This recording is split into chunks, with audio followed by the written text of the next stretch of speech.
پرانے اور نئے سوال، جان ایلیا۔ وقت نہ شروع ہوتا ہے اور نہ ختم، وہ ایک آن ہے جو دوام میں پھیلی ہوئی ہے، وہ ایک دوام ہے جو آن میں سمٹا ہوا ہے، مگر پھر بھی ہم تقویم ماہ و سال کا ایک نیا ورق الٹا رہے ہیں۔ نیا سال نئے سوال لے کر ہمارے سامنے آیا ہے، اور گزرا ہوا سال ہم سے ایک محاسبہ چاہتا ہے۔ اس طرح ذہن میں خود بخود کچھ سوال پیدا ہوتے ہیں، سوال جو ہماری گزشتہ اور آئندہ زندگی کو محیط ہیں۔ پہلا سوال یہ ہے کہ آیا ہم واقعی آزاد ہیں؟ بلا شبہ ہم نے 14 اگست 1947 میں آزادی کا جشن منایا تھا، اور اخباروں کے فائلوں سے بھی اس امر کی شہادت پیش کی جا سکتی ہے، لیکن اس نوع کی شہادت کے ذریعے ہم اس سے زیادہ اور کیا ثابت کر سکتے ہیں کہ انگریز یہاں سے چلے گئے؟ رہی آزادی تو وہ کسی جشن کا نام ہرگز نہیں، جشن جس کے چراغ صبح تک بجھ جاتے ہیں، اور نہ وہ کوئی خبر ہے جو شام تک باسی ہو جاتی ہے۔ عجیب تر بات یہی ہے کہ ہم نے آزادی کو کاخ و کوہ کی روشنی اور کاغذوں کی روشنائی سے زیادہ اور کچھ نہیں سمجھا۔ آزادی غلامی کے عہد میں بھی موجود تھی، اور غلامی آزادی کے دور میں بھی باقی ہے۔ کیا زمانہ ان افراد سے نا واقف ہے جو برطانوی سامراج کی موجودگی میں بھی آزاد تھے؟ اور کیا دنیا ان لوگوں سے واقف نہیں جو غلامی سے نجات پانے کے بعد غلام ہوئے؟ کیا اقبال غلام تھے؟ کیا قائد اعظم محمد علی جناح اور لیاقت علی خان 13 اگست 1947 کے بعد آزاد ہوئے تھے؟ حصول آزادی کے بعد ہم نے ایک گروہ کو دیکھا جس کے جسم آزاد ہیں اور روحیں غلام۔ گزشتہ غلامی جبر سے قبول کی گئی تھی، لیکن یہ غلامی پوری رضامندی کے ساتھ قبول کی گئی ہے۔ لیکن ہم اپنے سماجی، تہذیبی اور تمدنی فیصلوں کو ایک آزاد قوم کے فیصلوں سے تعبیر کر سکتے ہیں۔ ہمیں سوچنا چاہیے کہ جب ہم نے آزادی، احتجاج اور انقلاب کے نعروں سے آسمان سر پر اٹھا لیا تھا، آخر اس وقت ہم چاہتے کیا تھے؟ واقعی سوچنے کی بات ہے کہ آزادی اور انقلاب سے ہمارا مطلب کیا تھا؟ آج تحریک آزادی کے دور اور اس دور کی سرگرمیوں کو یاد کر کے ایسا محسوس ہوتا ہے کہ جیسے ہم کوئی مذاق کر رہے تھے۔ آج آزادی حاصل کیے ہوئے ہمیں کئی سال ہو چکے ہیں۔ بتائیے اس مدت میں ہمارے اندر آخر ایسی کون سی تبدیلی پیدا ہو گئی ہے جسے آزادی کا نام دیا جا سکے؟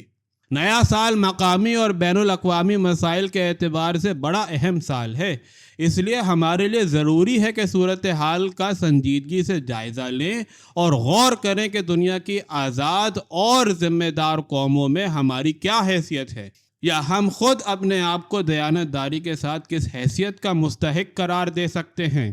اس موقع پر ہمیں چند حقیقتوں کو کسی طرح نہیں بھولنا چاہیے۔ اس قوم کا ذمہ دار شعور گزشتہ 100 سال سے ایک بنیادی انقلاب کا آرزومند رہا ہے۔ اس انقلاب کا پس منظری فلسفہ مختلف لوگوں کے نزدیک چاہے مختلف رہا ہو، لیکن جہاں تک انقلاب کا تعلق ہے یہ سب کا دلی مقصود رہا ہے۔ ہمیں پوری صفائی کے ساتھ اعتراف کر لینا چاہیے کہ وہ مقصود و مطلوب انقلاب آج تک نہیں آ سکا۔ یہ حقیقت تو یقیناً ہم سب جانتے اور مانتے ہیں کہ 47 کے بعد یہ قوم کئی قدم، بلا شبہ کئی قدم آگے بڑھی ہے۔ قصبے شہروں میں اور شہر ملک کے عظیم مرکزوں میں تبدیل ہو گئے۔ جہاں پہلے جنگل تھے وہاں اب عظیم الشان کارخانے نظر آتے ہیں۔ جہاں کتاب کا کوئی ورق بھی اڑ کر نہیں گیا تھا وہاں اب شاندار درسگاہیں تعمیر ہو چکی ہیں، اور یہ اس مفلوق الحال قوم کا ایک ایسا کارنامہ ہے جس سے انکار کرنے والے یا تو اس ملک اور قوم کے بدخواہ ہیں یا دیوانے۔ لیکن ان تمام حقیقتوں کے باوجود کوئی ایسی چیز ضرور ہے جو بری طرح دل میں کھٹکتی ہے۔ ایک ایسی کمی ہے جو ابھی تک پوری نہیں ہو سکی۔ کئی سال سے یہ قوم مستقل طور پر ایک گونا حسرت، ہزیمت اور حرمان کے احساس میں مبتلا ہے۔ جیسے انہوں نے اپنا تابوت عہد اور خیمہ اجتماع گم کر دیا ہے، اور اب وہ ہر وادی میں سرگرداں ہیں۔ یہ سب کچھ کیا ہے اور کیوں ہے؟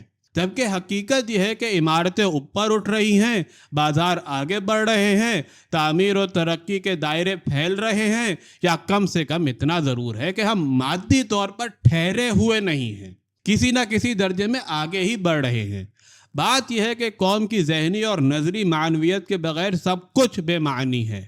یہ جو کچھ بھی ہو رہا ہے اسے آپ صرف بقا کی ایک ناگزیر کوشش سے تعبیر کر سکتے ہیں۔ یہ ارتقاء کا ہنگامہ ہرگز نہیں ہے، ہمارا بطون ویران ہے، ہمارے اندروں میں سناٹا ہے۔ یہ ایک سخت آزمائش ہے۔ ممکن ہے کہ بہت سے لوگ اس بات کو محسوس نہ کرتے ہوں، لیکن جو اسے محسوس نہیں کرتے وہ ایک یہی بات نہیں، کسی بھی بات کو محسوس نہ کرنے کا تہیہ کر چکے ہیں۔ ہم نے حصول آزادی کے بعد کی اس مدت میں متحدہ قومیت کا کوئی ثبوت پیش کیا؟ کیا ہم علاقائی اور گروہی تعصبات سے نجات پا چکے ہیں؟ یہ قوم آج صوبوں اور علاقوں کی اصطلاحوں میں سوچتی ہے۔ کیا ذہنی اور اخلاقی دیوالیہ پن کا اس سے بڑا ثبوت کوئی اور بھی ہو سکتا ہے؟ کتنے لوگ ہیں جو پاکستانی ہونے کی حیثیت سے چیزوں کا جائزہ لیتے ہیں؟ ان تمام حالات کی تعویل پیش کرنے کا ایک طریقہ تو یہ ہے کہ ہم ساری ذمہ داری حکومت پر ڈال دیں، جیسا کہ ہم انگریزی عہد میں کیا کرتے تھے، اور یہ بات اس وقت بالکل صحیح تھی، لیکن اب ایسا کرنا مسئلے کے ساتھ سب سے بڑی ناانصافی ہے۔ ایک آزاد قوم اپنی ساری ذمہ داریوں سے جان بچا کر اگر اس طرح سوچنے لگے تو پھر کوئی مسئلہ حل نہیں ہو سکتا۔ آپ اپنی نجی اور سماجی زندگی میں جس غلامانہ ذہنیت اور متعصبانہ انداز نظر کا مظاہرہ کرتے ہیں، کیا اس کی ذمہ داری حکومت کے سر عائد ہوتی ہے؟ ہم قومی مسائل پر غور کرتے ہوئے قوم کو عوام اور حکمرانوں کے طبقے میں تقسیم کر دیتے ہیں اور پھر انہیں ایک دوسرے سے بالکل مختلف سمجھ بیٹھتے ہیں۔ یہ انداز بڑا ہی غلط انداز اور مضر ہے۔ بتائیے کہ اس طرح آپ اپنی ذمہ داریوں سے کس طرح عہدہ برا ہو سکتے ہیں؟ اس تقسیم اور اس صف بندی کے بعد جو گفتگو شروع ہوتی ہے اس سے کچھ اس قسم کے نتیجے برآمد ہوتے ہیں کہ زندگی در گردنم افتاد بے دل چارہ نیست، شاد باید زیستن ناشاد باید زیستن۔ مگر مشکل یہ ہے کہ بے دل اس طرح زندہ نہیں رہ سکتے، بلکہ بے دل کو اس طرح زندہ رہنا بھی نہیں چاہیے۔ ملک کے عوام کہیں باہر سے درآمد نہیں کیے گئے، قوم کا حکمراں طبقہ آسمان سے نہیں ٹپک پڑا۔ یہ انداز نظر قوم میں مجرمانہ غیر ذمہ داری اور مخالفانہ غیر جانبداری کے رجحان کا سبب بنا ہے۔ بتائیے کہ یہ فرائض سے گریز نہیں تو اور کیا ہے؟ یہی انداز نظر رہا تو شاندار حال اور مستقبل کا وہ خواب کیسے پورا ہوگا جس کی تعبیر حاصل کرنا کسی ایک فرد یا ایک طبقے کا نہیں، ساری قوم کا فرض ہے۔ حکومت اور عوام کے اس مسئلے کا ایک پہلو اور بھی ہے جس کی وضاحت بے حد ضروری ہے۔ دنیا کے تمام عوام اور حکومتوں میں ایک نوع کا اختلاف پایا جاتا ہے۔ حکومتیں عام طور پر غیر جذباتی ہوتی ہیں اور عوام بے حد جذباتی۔ اگر عوام جذباتی نہ ہو تو قوم کی تاریخی، تہذیبی، تمدنی اور تخلیقی اثاثے تباہ ہو کر رہ جائیں اور قومی زندگی کی وہ روح فعال اور روحیت جامعہ فنا ہو جائے جس سے کوئی قوم اپنی زندگی کے لیے قوت و حرارت کا اکتساب کرتی ہے۔ حکومت اور عوام کے اس ذہنی اختلاف پر قابو پانا ہی کسی قوم سے ایک خاص حکمت عملی کا مطالبہ کرتا ہے۔ اس کے لیے ضروری ہے کہ وہ دونوں ایک دوسرے کو سمجھنے کی کوشش کریں اور ایک دوسرے کو اس کے مناسب حال رعایتیں دیں۔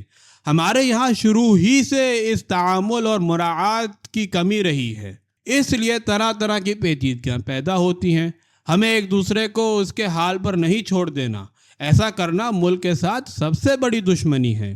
ہم نہیں جانتے کہ ہم نے جو کچھ سوچا اور کہا ہے وہ غلط ہے یا صحیح، لیکن بہرحال ہماری کوشش اور خواہش یہی ہے کہ قومی معاملات اور مسائل کے سلسلے میں ہم پر سوچنے اور لکھنے کی جو ذمہ داری عائد ہوتی ہے اسے کسی نہ کسی طرح ادا کرتے رہیں۔ یہی ہمارا کام ہے اور یہی ہمارا انعام۔ انشاء کے صفحات ہماری اس بات کی شاہد ہیں یا نہیں، اس کا فیصلہ معزز قارئین ہی کر سکتے ہیں۔ ممکن ہے کہ ہم نے صحیح راستوں کی تلاش میں غلط راستے طے کیے ہوں۔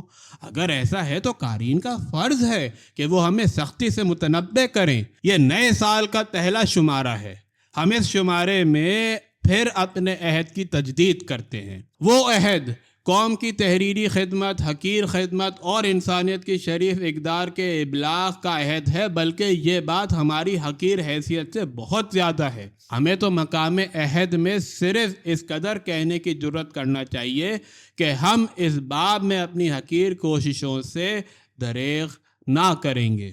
آپ کو سال نو مبارک ہو۔